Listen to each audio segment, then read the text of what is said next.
The Vanishing Trail. Emma, Rachel, and Tom were avid hikers who often sought out the most remote trails. One weekend, they decided to explore a little-known path deep in the national forest. Locals warned them about strange disappearances in the area, but the trio dismissed the tales as nothing more than exaggerated campfire stories. They were experienced hikers and confident in their abilities. The day started beautifully. The sun was shining, birds were singing, and the forest seemed alive with energy. After a few hours of hiking, they came across an unmarked fork in the trail. One path was well-worn, while the other was narrow, overgrown, and almost hidden. Curiosity got the better of them, and they decided to take the less traveled route. As they ventured further, the atmosphere began to change. The forest grew unnaturally quiet. The cheerful bird songs and rustling leaves gave way to an eerie silence. Even their footsteps seemed muffled.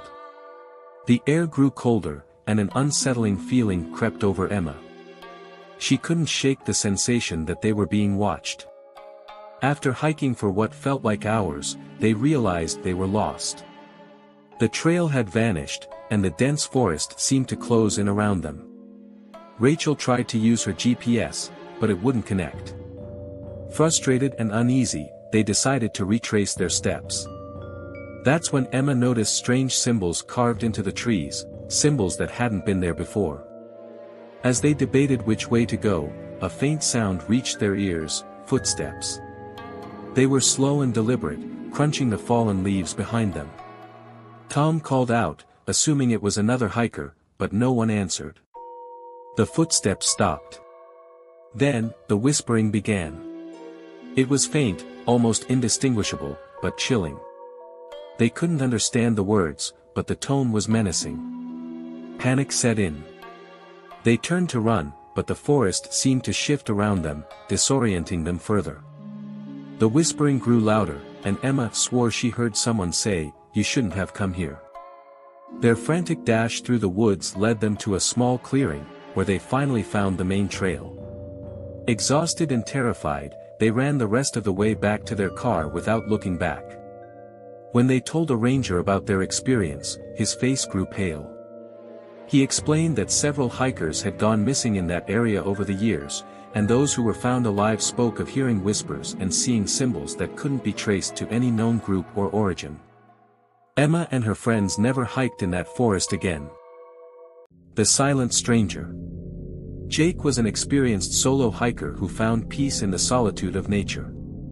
One weekend, he decided to explore a lesser-known trail in a mountainous region far from civilization. At the trailhead, he noticed another man, a gaunt figure in an old, tattered jacket, standing completely still, staring into the distance.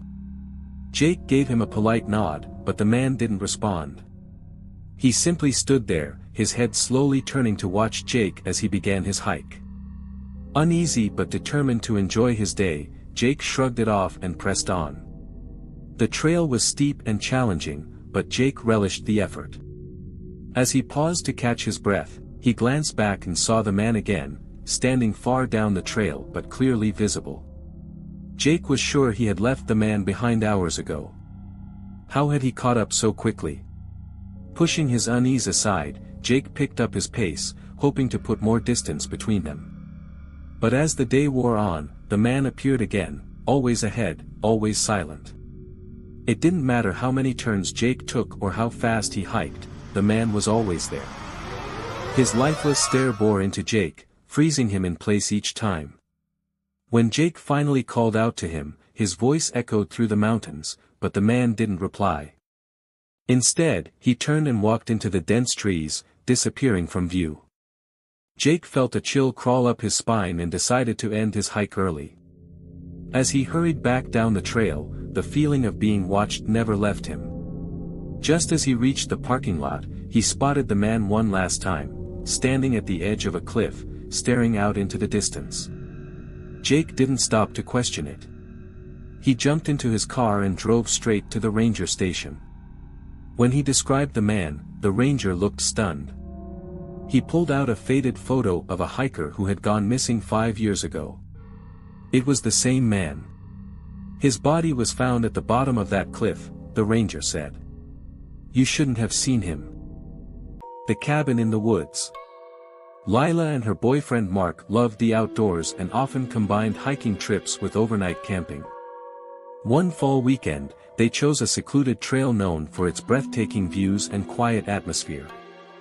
They hiked all day, eventually setting up camp in a small clearing near the forest edge. The night started peacefully. They cooked dinner over a campfire and laughed under the starry sky. But as the fire began to die down, they heard a rustling noise coming from the bushes. It sounded too heavy to be an animal, and it was getting closer.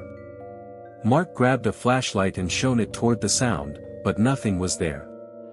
Then, faint laughter echoed through the woods, human laughter. It was distant at first, but it grew louder, as if circling their campsite. Who's there? Mark called, his voice trembling. There was no response. Deciding it wasn't safe to stay, they packed up their gear quickly. As they were leaving, Lila noticed a faint light flickering in the distance, like an old lantern swinging in the breeze. Against Mark's protests, she crept closer to investigate and stumbled upon a dilapidated cabin. The windows were broken, and the door was slightly ajar. Inside, strange symbols were carved into the wooden walls, and the air was thick with a foul smell. Before Lila could explore further, Mark grabbed her arm and whispered, "We need to go. Now." He had seen movement in the shadows outside the cabin, figures that didn't look quite human. They ran back to the trail, the laughter and whispers following them the entire way. When they finally reached their car and drove to the nearest ranger station, they described the cabin.